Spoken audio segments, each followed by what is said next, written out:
Welcome to the Personal Podcast, where we get to meet the real person behind the professional. Today, I'm really excited to be chatting to Neil Chapman, communications coach and podcaster. Hello. Hi, Neil. So you were in media and communications for many years. What's the worst story you've ever had to deal with as a reporter? Oh, as a reporter, going back many, many years now, when I used to work locally on the Evening Gazette. Yeah. I think the most harrowing and the one that sticks in my memory is of Jacqueline Hill, who was murdered by Peter Sutcliffe. And people might be aware of that from the ITV series The Long Shadow recently, and she was featured in that. She was, as it happened at the time, his last victim, but nobody knew that at the time. And I was working as a sub-editor in the Evening Gazette. And the sub-editor takes in the stories. If there are different sources, you compile it as one story, write off the headlines, and decide where the prominence of the story. Well, of course, when the news came in November of 1980, that not only the victim of Peter Sutcliffe, and of course it was called then the Yorkshire Ripper, which is a horrible, horrible name, but that there was another victim, then that would have been front page news anyway. But the fact is she came from Ormsby.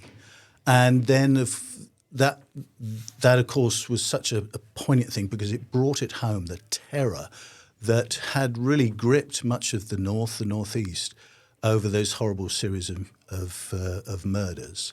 And then weeks later, Sutcliffe was caught, so that was a major story as well. So I always linked the two in my mind because as it turned out, she happened to be the last victim. And of course, because Doreen Hill, her mother, was from Ormsby, she then campaigned against what was known as checkbook journalism because she suffered horrible, not only the grief, but she had to deal with the attention of the national media and the tabloids, which was really relentless. So that always sticks in my mind as probably the most harrowing and the one that I suppose most people would remember. Oh, definitely. And did you have to interview her? No, I didn't. As I say, I was a sub-editor by that time. I wasn't a reporter. But she would call in asking to speak to reporters at the local paper because I think we were seen as an ally because we weren't like the national newspapers. But of course, having to run the stories and then make sure that they were given the weight and the due dignity that they needed. Oh, goodness. Yeah, that is really harrowing. Yeah.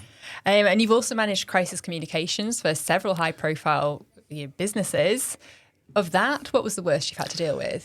It would be two. And I'd suggest anyone interested in them should look them up on the Wikipedia, probably. The first one would be Texas City, a refinery, when there was an explosion there and 15 people were killed instantly. And I was nearby, saw the explosion, and then I went down to start off the initial response for probably the first 24 hours. Where do you start with something like that? Oh, literally it's a case of the first thing you're doing is assigning the people who you had on your team to their roles, going into a meeting where you're hearing what has happened, and then agreeing the process of how we try and get information out as quickly as possible when you're trying to find out things at the same time.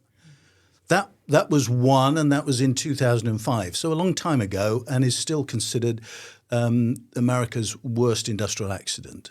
And then a few years later, a very different incident, which people may remember. It was a spill in the Gulf of Mexico, an oil spill that went on for days and days and days for, well, in fact, many months.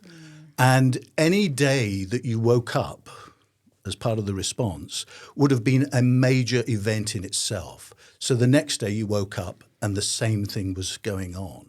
And so the level of anger, attention, and just the frustration focused on the company, and I was part of the response. And they also was so intense and just got more and more intense and more political and angry, and there was a great deal of anger about it. But I suppose the contrast between those two events was 5 years earlier was very much what I'd call a traditional response dealing with media and a lot of focus on the media. But 5 years later on, social media had arrived, and suddenly that whole force, and it was probably the first time, a first major event, where social media was a major part of the communications process. And did you have to work incredibly long hours during these crises? Yes. Say for what it's called the Deepwater Horizon spill in the Gulf of Mexico, I used to fly out, because I was living in the UK, I flew out for 2 weeks, and then I came back for a week for a rest, and then 2 weeks. And there were days when you literally were close to 24 hours. Especially with social media. Well, not just because of social media, because it was actually the night time allowed you to do things and catch up with things. So, and of course, with the different time zones, with the UK and the US, you were a victim of it sometimes, but also able to take advantage of it as well, because the UK quietened down towards the end of the evening in the US, and then we were able to sort of gather our thoughts and plan ahead and look ahead. And did you, in a strange way, enjoy that type of media response? Well, let me put a caveat there. First of all, I can talk about it in very sort of bold, flat terms and matter of fact. But the fact is, there were people involved, and there isn't often when I don't think about that. So, in terms of how you felt about it, it was it was harrowing, because you were trying to. I always saw it that there were people on the team who were putting out boom, which captures oil on water. My job was to put out information as effectively and as quickly as possible to people who were desperate for it, because they were as desperate for information as they were desperate for the oil to be cleared up. But to give people information when they most needed it was very, very important. Did you ever feel out of your depth at all dealing with such crises? This is going to sound perhaps it's not meant to sound arrogant, but no, I didn't. I'll tell you why. Because I was actually quite well trained. When I went into the corporate world, that was one of the things I trained on regularly, and I had taken on the mantle in the team that I was part of in the United States to think about crisis communications and how we dealt with that, so that I would quite often go on training exercises, and many of them were multi-day events. It took me into different parts of the world, Venezuela, Alaska, Egypt, all sorts of places, and you would reenact an event or an exercise. And so I always felt I was well trained. The worst thing was that, say with the Deepwater Horizon event, a lot of people had to be brought in who weren't so well trained. Okay. And therefore that was difficult dealing to help them, because it was a very stressful and a very difficult time, because they aren't necessarily used to working in that environment. Yeah, definitely. And so what appealed to you about a career in communications, particularly crisis? Oh, crisis. area? Well, that wasn't my career. That was a sideline almost, because when things went wrong, that's when you got called in to do that. I suppose what appealed to me was when I left being a reporter, going into the corporate world. I wasn't quite sure what I would find, but very early on, and I joined ICI, local chemical, the local chemical company here, based here, and I was sat around a table, new, and they had had something go wrong, and I was amongst engineers, scientists, all sorts of people there. It was great, and being the new person there, they turned to me and said, "So, what do you think, Neil?" And I just gave them my view about what. And I suddenly realized, they value this. And they valued two things: that I had a skill. I was able to hold up a mirror to them to tell them how the outside world would view that. And secondly, I was able to, as I'd done as a reporter, take quite complex things and very quickly just boil it down to the nub of what the problem or issue was. And that was a skill. And so I just found that I got more and more involved with projects where I was a member of the team, and these would be multi-million-dollar projects, and just having that skill helped them.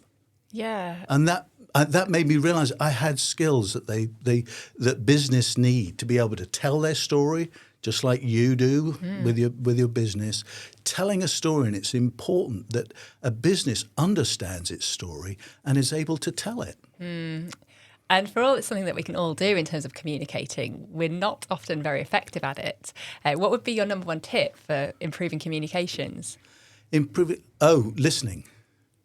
Listening and understanding your audience. And certainly in our business, the business I ran for coaching,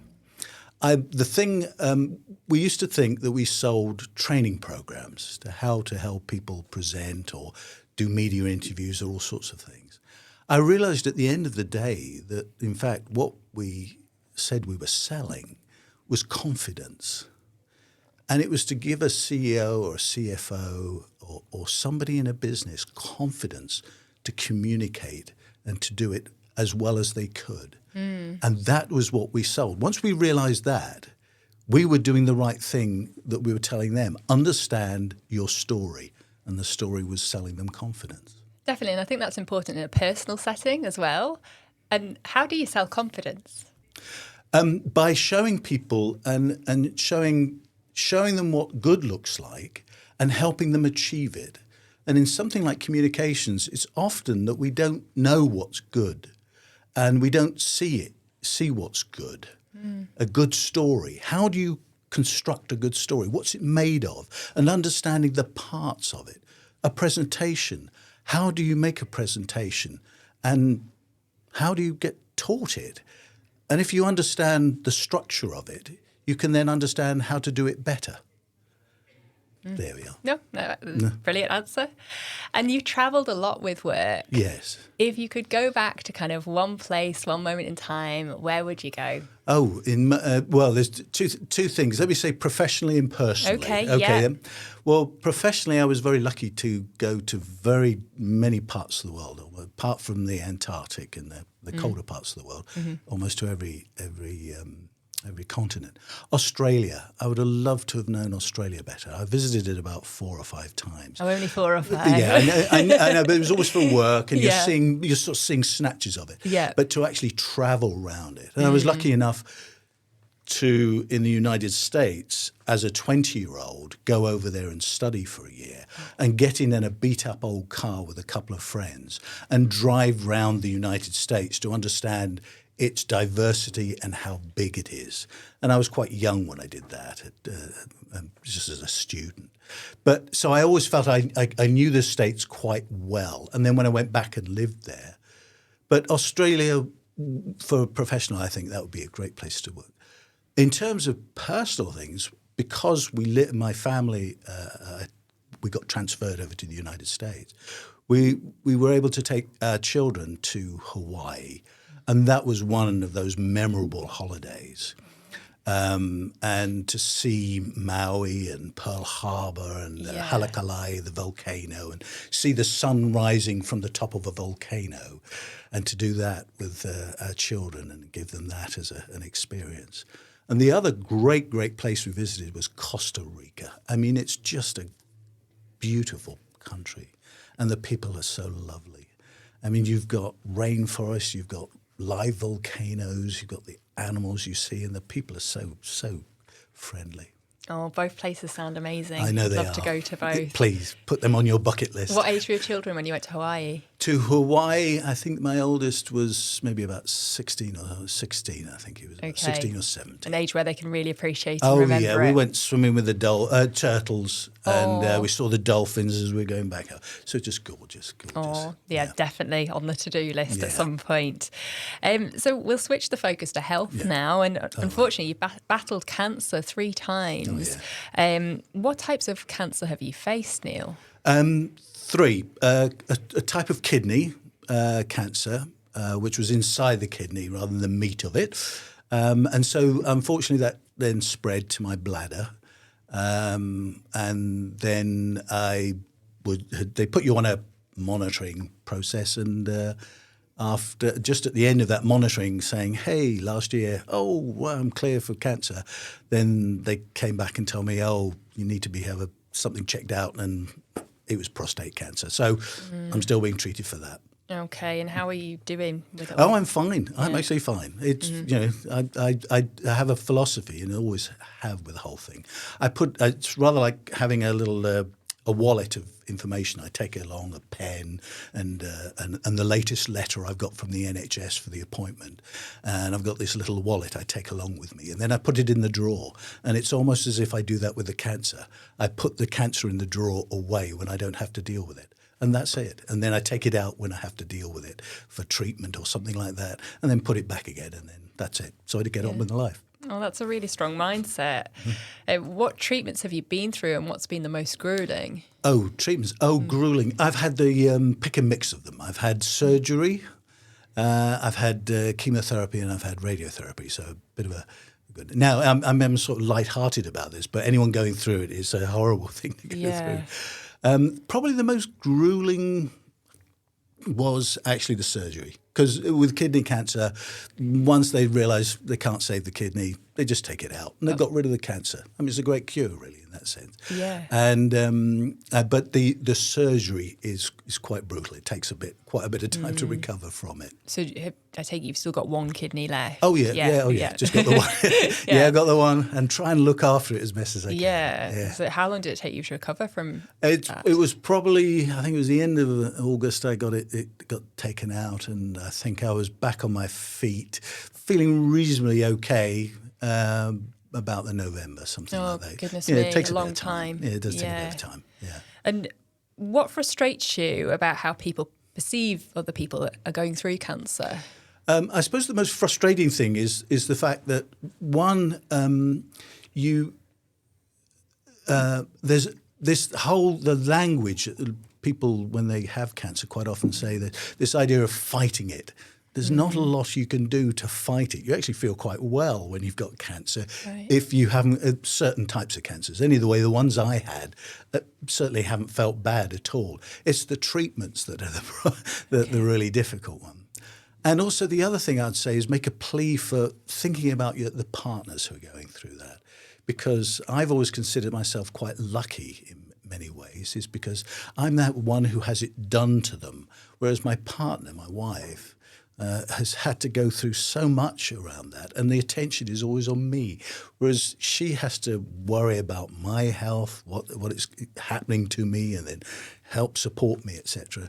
So in that sense, I think the partners of the people with cancer are quite often the forgotten ones, you know. Yeah. Oh, it must be tough for both of you. Well, if I may say, it's not for me. Okay. I'm actually quite. If I was ever going to get cancer, and I always thought I would, or likelihood was pretty strong, and I'll tell you why. It's because my father died of cancer, and my grandmother died of cancer, and I had a cousin who died of cancer. So I always knew it was a bit like baldness for a guy. You may have to deal with it at some point in your life. Yeah. I have to deal with baldness, and unfortunately I had to deal with cancer. But the great thing was that I was, at the time of my life, I was robust in health. I was pretty fit. I swam to keep myself fit. Emotionally, I wasn't so knocked back, because it was something, I thought, oh, right, here it is. I didn't expect to do 3, but, that. But from a career point of view, it wasn't going to knock my career for 6. Financially, it wasn't going to knock me financially. So in that sense, for me to go through it was not so bad. It was bad for my children and my wife. But really, for others, that's who I feel for, because if it happens to someone young, when it affects their career and their finances, it really is so difficult. Yeah. I was so lucky in that sense. I had none of that. I just had to deal with the illness, so to speak. That was it. Yeah. So in that sense, I think I was actually quite lucky. Yeah, it's a positive way of looking at things. I think it's the stat now that 1 in 2 of us will get cancer at some point in our lifetime. Yeah, that's what they say on Stand Up for Cancer when you see it on Channel 4. That they say that. Yeah. Now I've had mine for my brothers as well, so I'm okay. I'm okay. Yeah. And how's treatment going for the prostate cancer? Oh well, thank you for asking. Treatment's fine. I just have to have injections, and possibly I may have to have those for the rest of my life. But they're not the nicest thing. But just as I say, When I have to have it, I deal with it, and then that's it. Get on with life. And that one's still ongoing? Oh, yes. Yeah. Yeah. Do you worry about any other cancers coming? Hey, it's as 1 in 2. As likely to happen or not. I don't know. I just, if it is, it's a bit fatalistic. I've been very lucky so far, so I'm hoping that's it. I'm hoping I'm done with it. Yeah, you certainly deserve to be done with it. Do you take any steps to prevent it coming back? I know you're saying it's kind of out of your control, but any lifestyle changes? The only thing I have to do, really, lifestyle, is obviously I've never been a big drinker, so I don't have to, just take care of the kidney, really. And the only other thing is salt. You just can't have so much salt, which is fine. Oh, okay. So if I do accidentally have something that's normal salt level for most people, it just almost burns my mouth. It's like, oh my God, this is horrible. So I've got used to a lot less. Yeah. That's the only thing I really have to do.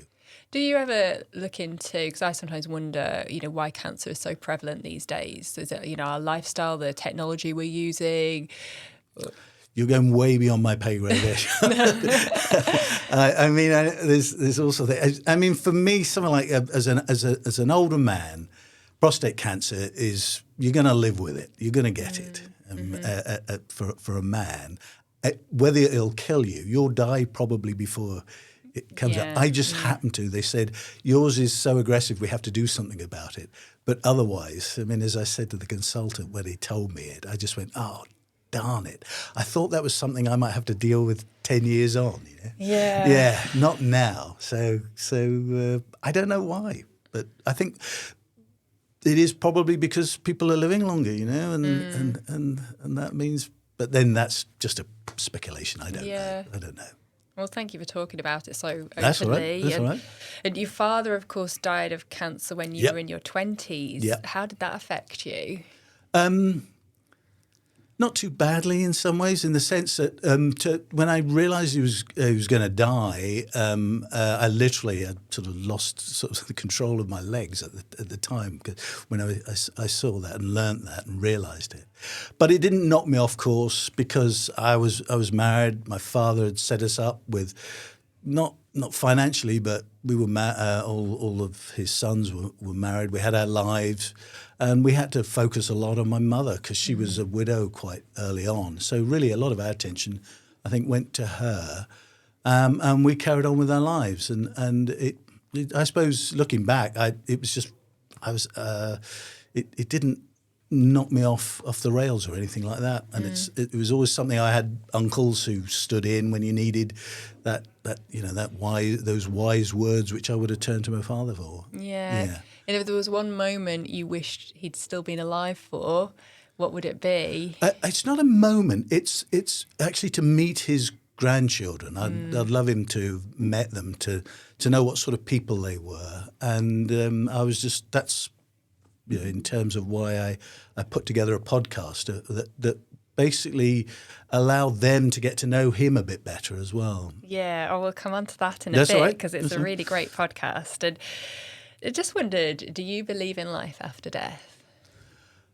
The honest truth is I don't know. I do have a faith, but I don't know. I do think of some things where I've had sort of premonitions of things, which I think, that could well be an afterlife touch me in some sort of form or fashion,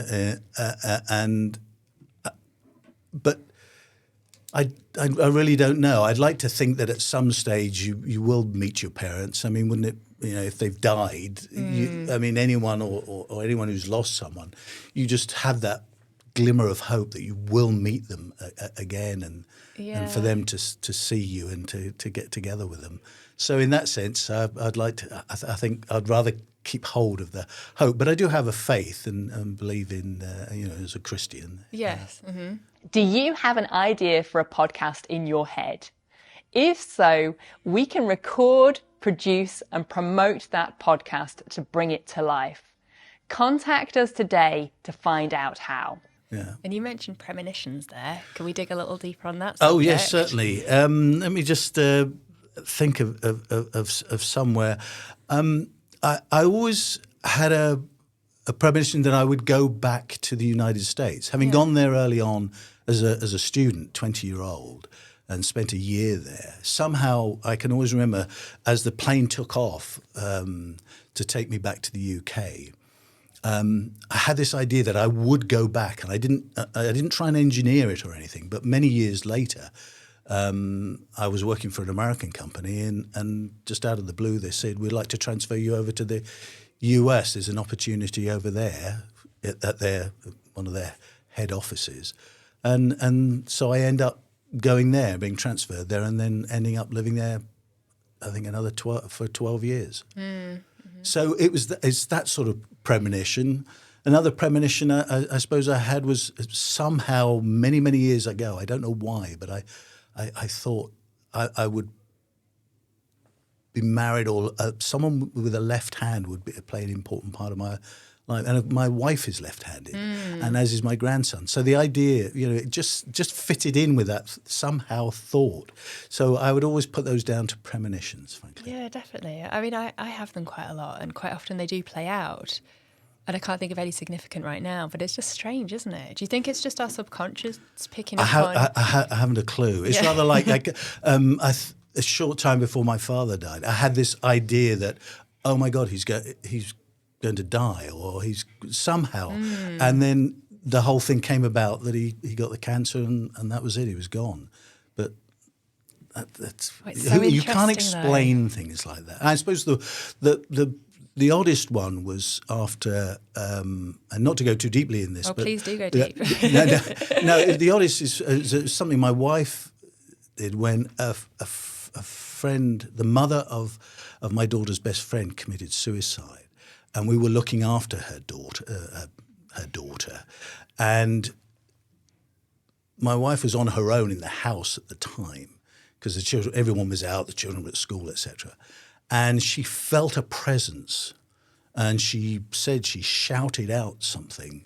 "It's okay. We're looking after her," and then she said it felt as if this presence went. So your wife actually shouted that out? Yeah, oh yeah, she shouted it out because she felt it so strong, and it was almost as if, almost like a ghost had come into the room, she said, and it was almost as if she needed to just tell this ghost, "Go away, we're taking care of things," and that was it.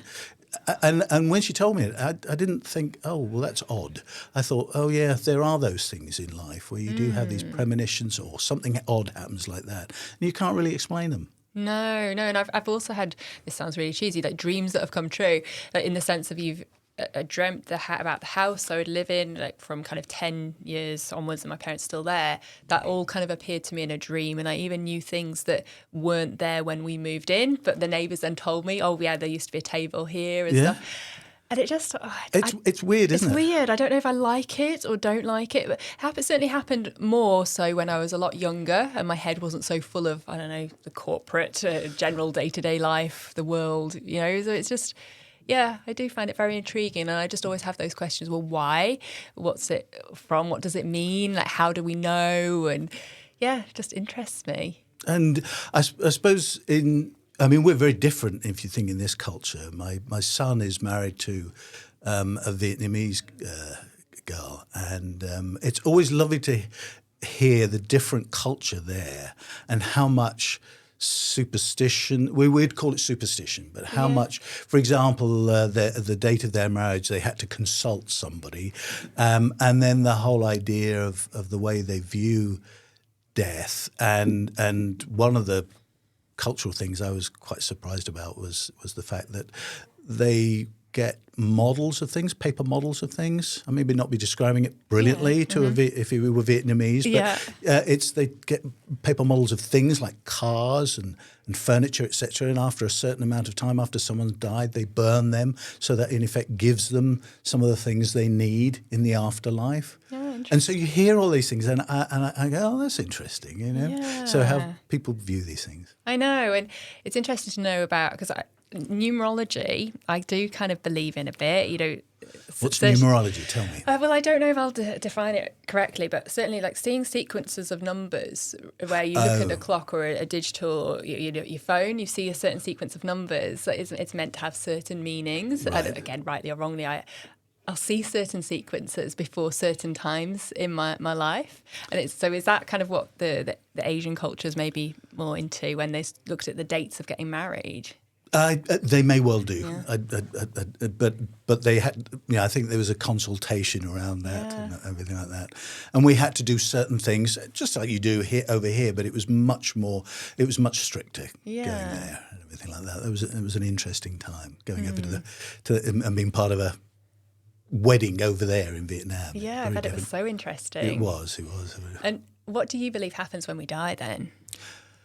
I think, I hope, I suppose the simplest thing is I hope the love that you have, that you've given your children, lives on in some form or fashion. Yeah. That just as, I obviously miss my parents. I'm so much older now, obviously, and of course they're long gone. But just the idea that that somehow that the fact that they cared for you and they loved you, that you somehow carry that, and that can almost be passed on to your children. Oh, that's a lovely way of looking at it. Yeah. That's so nice. And do you believe in reincarnation or anything like that? I don't know. You're trying to go into deep area, and honestly, I don't know. And perhaps the best thing I can say, just building on what we were saying, another premonition type thing is, and this goes to when I was going and part of an oil spill response practice session, which brought a lot of people together in a place called Bellingham in Washington. And I went for a morning run, and I went down towards a little park area, and it was a creek. And I went down there, and it looked lovely, but I just felt the most awful premonition about what had happened here. And I left there very quickly, just wanted to run out of there very quickly. And I did know in this town that there'd been an oil, a petroleum pipeline had spilled petroleum into this creek, and 3 boys were playing in this creek at the time. And this was an awful incident where they'd burned. It was horrible. And I knew that had happened. And I didn't know where it had happened. I just knew that it had happened. And as soon as I arrived in that place, I knew that's the precise spot where that had happened. And I went and asked someone later in the day, I said, the accident that happened many years ago, where was that? And they said there. And somehow you think that if there is an afterlife, that is somehow colliding with our life in that sense. Yeah, I've got goose pimples now. Okay, yeah. right, sorry. No, it's intriguing, and it's another, I guess, premonition. It's very difficult. So you don't know. You can't explain those things. No. Yeah, and they're a feeling. I suppose people would say, kind of skeptics would say, you were primed, you knew that something had happened, and then you were by water, so you easily explained away. Yeah. Yes, easily explained away. But just saying, "Hey, why don't I go down there?" and then suddenly just feeling something. Yeah. Going, oh my God, this is. I don't want to be here. I don't want to be. Mm-hmm. There we go. No, it's interesting. Changing the subject again. Yes. You mentioned to me when you were coming on the show that you were probably going to be one of the oldest on the show. You know that, whether it's true or not. I don't actually know for sure. Okay, I'm 69. Know. I'll be 70 this year. Okay, I haven't asked anyone else really, but we'll see. You might be. I just wondered, does aging bother you? No. It's over the years, having lost my hair and it gone white quite early on in my life.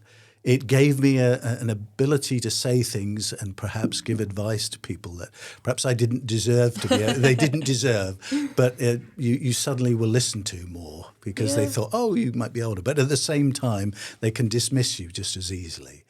But no, I mean, it's all part. It just is part of life. The only frustrating thing is that sometimes, I just know I'm physically.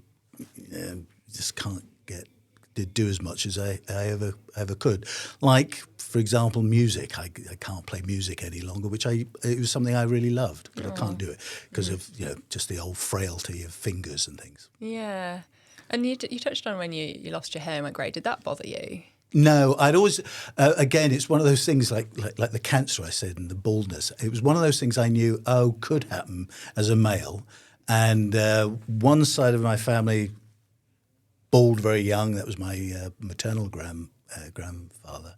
And my paternal grandfather had a lovely head of hair and everything. And I knew, where do my genes come from? And my two older brothers, their hair genes must have come from the paternal side, and I must have got it from the maternal side because I went bald when I was in about my 40s or something like that. And I always knew, oh, God, well, you can either get worried about this, and men do, I know, and get very vain about it, or just say, oh, sod it. Mm-hmm. That's it. That's the way I look at it. Yeah, I suppose as a woman, you don't really think about you have that. To deal with, you have to deal with other things. Men have to deal with it. That's true. Yeah, absolutely. And do you think society in general's ageist? Well, let me just say that I think there is. I think there's stereotypes, and there are some difficulties around it. So, for example, one of the stereotypes there is that we, as older people, struggle with technology. And there are people who do that. There are a lot of young people who do that. Yep. But if you think of the technologies that you enjoy now, things like email, social media, cloud computing, etc., all of those things came in during my working life. And I've had to adapt and use them and embrace them. So technology isn't always that strange and difficult. It is for some people, and I appreciate that.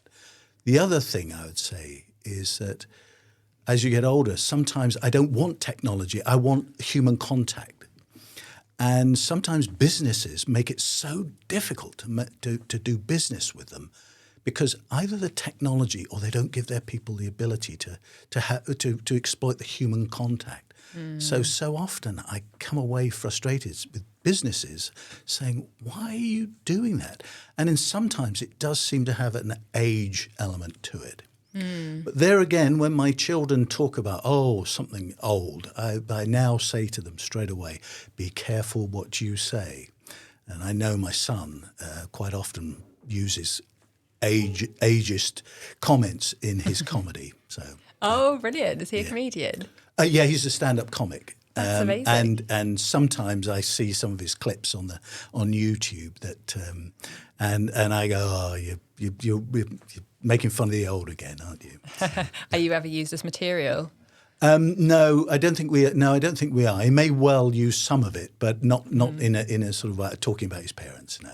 Oh, that must be so cool. Does he live in the UK and do that? Yeah, he does it. He goes in the northwest. Is where he typically does. He's on tour at the moment, so he's doing it largely around the clubs in the north. That's where he typically does his comedy. Yeah. Oh, brilliant. And have you ever faced any other stereotypes around ageing other than the kind of technology one? No, that's probably the one that really hits me as well. Just the frustration. I suppose just the frustration sometimes of people thinking that you are incapable because you're older. You may well be slower, you may well be harder of hearing or whatever, but not treating someone with the respect because you had a career or have a career and you still can think straight. And unfortunately, I found sometimes with companies when they don't realise I'm quite good at researching things. I used to be a journalist, etc. I can challenge what they're telling me and make complaints, and I have the time to do that sort of thing. I can put in a complaint against my insurer to the financial ombudsman. I mean, they don't realise that. They don't appreciate. It would have been better just to talk to me. No, absolutely. And how do you find having more time these days? Because are you retired? Is that right? I've stepped back. I've stepped back. I do stuff that I because I don't need to worry too much about. I've got enough earn enough for my Yes. pension, etc., thing like that, and business interests, that I'm lucky. I can focus on what I'd like to focus on. Yeah, which must feel lovely. It's a joy, because if I want to do it, I'll do it. But if I don't, I don't. Yeah. And one of those things may well be looking to try and set up with a colleague a new business. So we'll just do it, but no rush.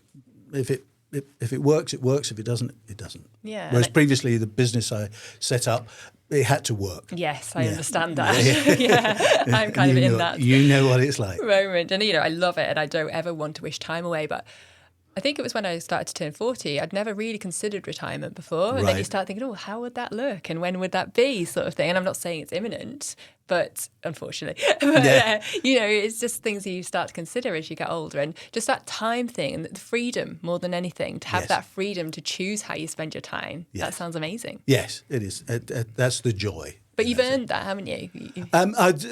Certainly, I know when I answer the door for Amazon or the postman, and I'm still in my jammies at say 9 or 10 o'clock evening, and I'm watching a bit of morning TV, which is always interesting. They don't realise, and they look, God, you lucky old people, lucky.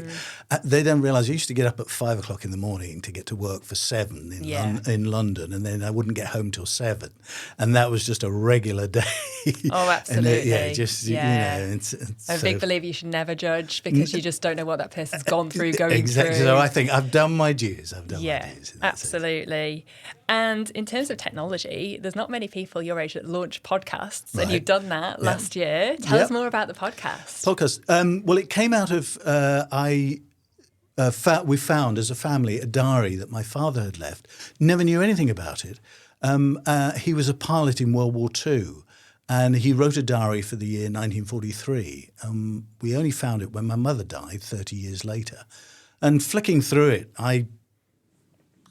it didn't say a lot. But once I decided to transcribe it, because I'd got cancer and I had a bit more time on my hand. So I transcribed it so we had an electronic record of it. I started to realise there were little clues to stories. And that's when the journalistic instinct came in. And I started to research them.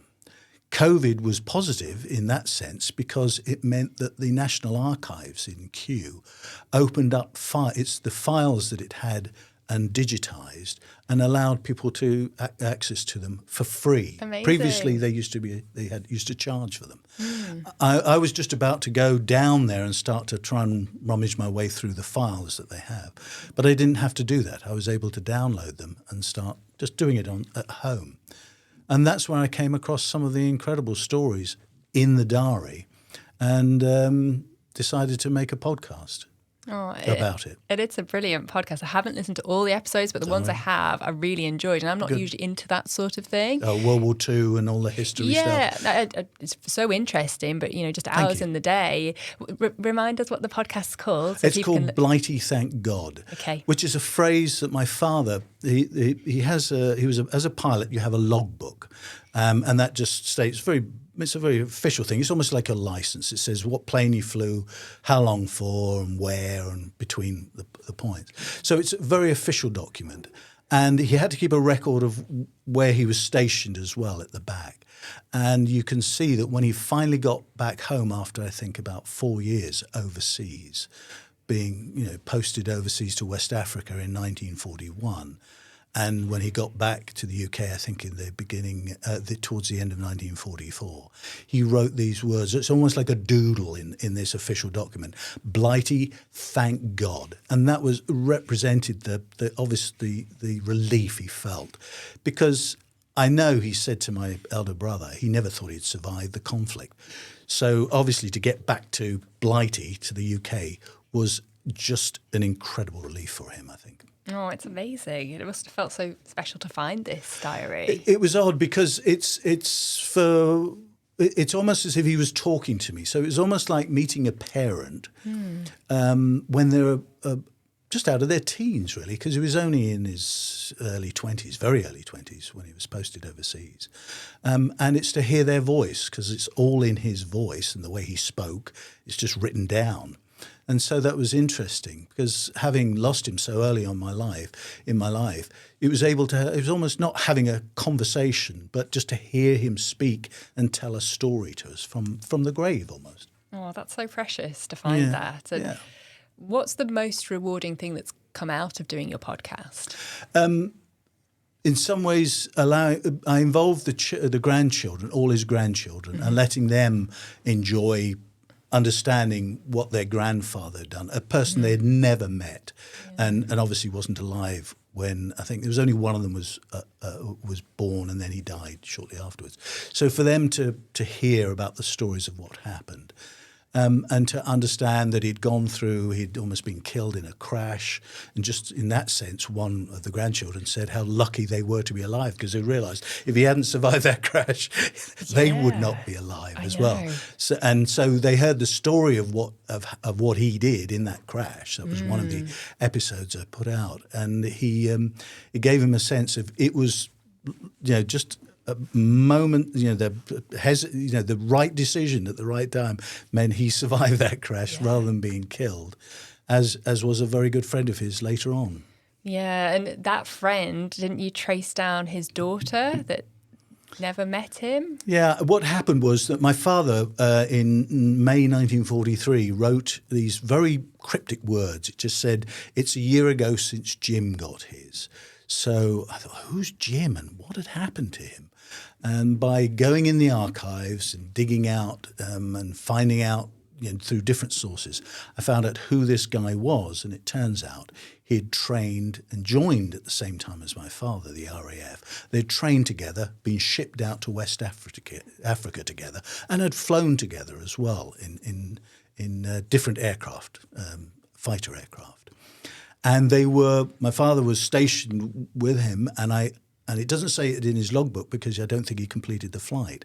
But I believe he would have been on the runway and he would have seen Jim take off, and within about 200 feet, the plane just fell out, would have flipped and just crashed, and Jim was killed outright.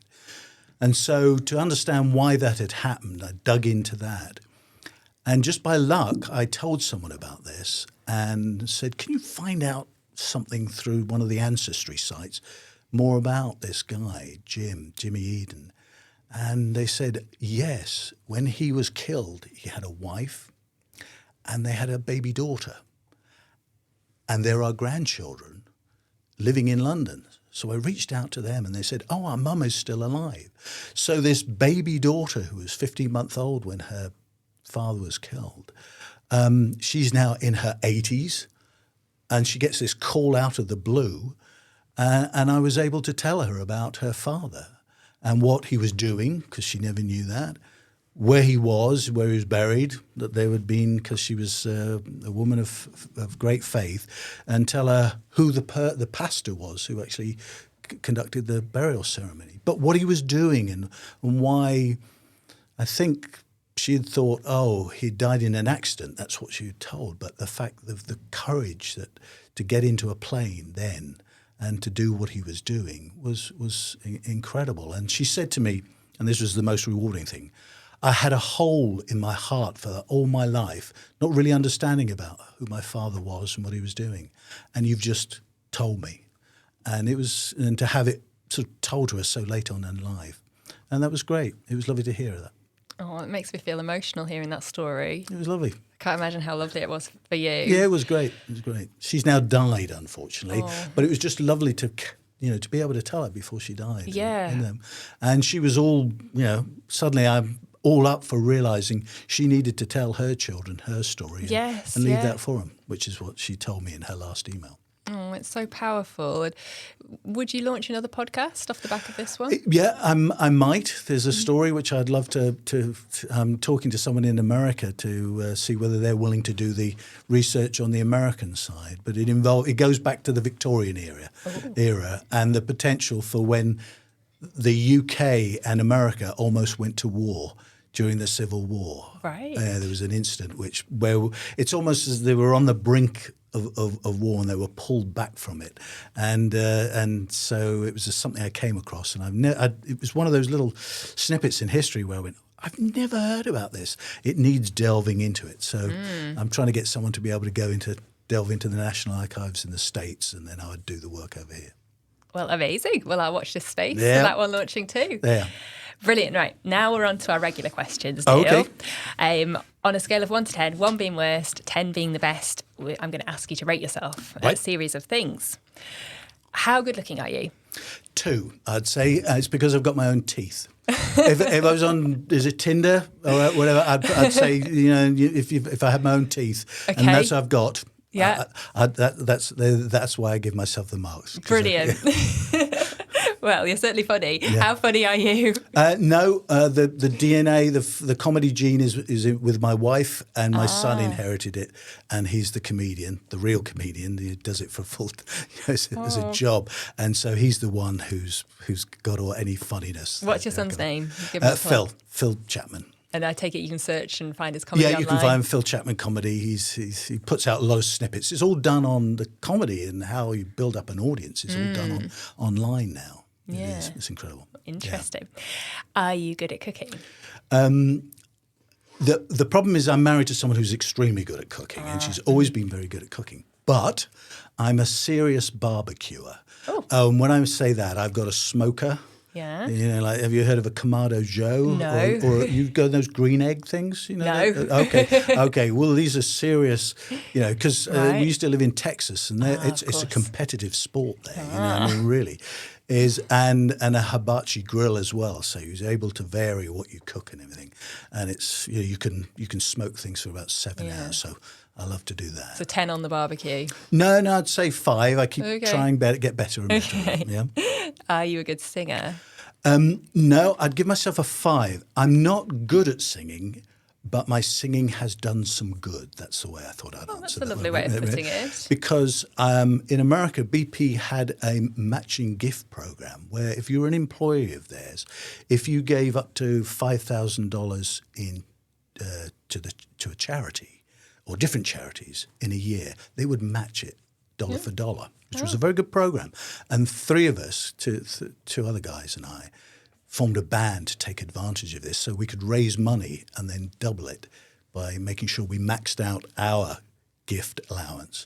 And we managed to raise thousands of dollars for charity. So my singing did some good because we used to be a karaoke band. We used to anybody wanted to come up and sing with us, we let them. And as long as they gave us money. Oh, so that's there lovely. There we go. Do you drink much alcohol? No, not a lot. No, not really. As my wife knows, I like to have a glass of wine when we're eating, but I'll stop. As soon as I stop eating, I like to stop. Yeah, that's it. And you got a good tolerance? No, I don't have a great tolerance. I think. I just don't like to drink a lot. Never have, but now I because with a kidney, I don't want to drink too much. Of course, yeah. So score for that one? Oh, it'd probably be again about 3. I think. Okay. Yeah, okay. Fair enough. Parenting skills. Parenting skills, I've always followed the mantra, do no harm. And I realised that as a parent, I'm likely to do more harm than good. So any good I don't claim, but I've tried to avoid doing harm to my children. So I've always said I'd give myself a sort of 5 for that. Brilliant. How good a friend are you? I hope I'm getting better. I'll tell you why, because Zoom is a great way of having a coffee and a catch-up with friends who you might have lost touch with, who are now at the same stage and in life and may have a little bit more time on their hands. So I quite often sit down with friends, well, a number of friends in America and some in Australia and different parts of the world and in the UK. And so that's a great way of reconnecting. Oh, lovely. How intelligent are you? I'll give myself a 5 there because I'd say that I'm not very intelligent, but I'm curious, and I've always been keen to learn different things. Okay. And so it didn't. For example, in my 20s, I decided, I'd like to learn another language, so I went over and lived in Spain for a year and learnt Spanish, and so that's the sort of thing I didn't mind doing. Oh, that's amazing. Are you kind? Again, I'll give myself a 5, just like being a Christian. I strive to be a good Christian. But I'd say the people I love, I try and be as kind as possible with. But I can tell you that with the frustrations of dealing with corporations these days, as I said earlier, they make it so hard to do business. I'm afraid it's so often I'm gritting my teeth and sort of thinking such unkind thoughts that it is a frustration. Yeah. And finally, Neil, are you good at sex? I'm going to duck that question. And I'll tell you why I'll duck that question. And I think you'll give me a buy on that. With kidney cancer, bladder cancer and prostate cancer, you get a lot of people digging around in very intimate areas. I can imagine. So I've had to tell so many young nurses all sorts of things about me. I feel I can duck that question. I feel you absolutely and can. let me give you an example. The other day, I was driving along the road, the A19, and I got a call and said, "Hello, Mr. Chapman," because I had hands-free. Are you free to talk? Yes. "Oh, this is nurse so-and-so." And I said, "Oh, yeah, hello. I'm from the clinic such and such." "Oh, yes, yeah. I'm just calling you to see how your erections are going." Right, hang on a moment. Can I call you back? And so you just lose all dignity and any privacy whenever you get the types of cancer I've got. Oh, bless you. Well, yeah, thanks for sharing that. Well, there we go. Thank you, Charlotte. Thank you.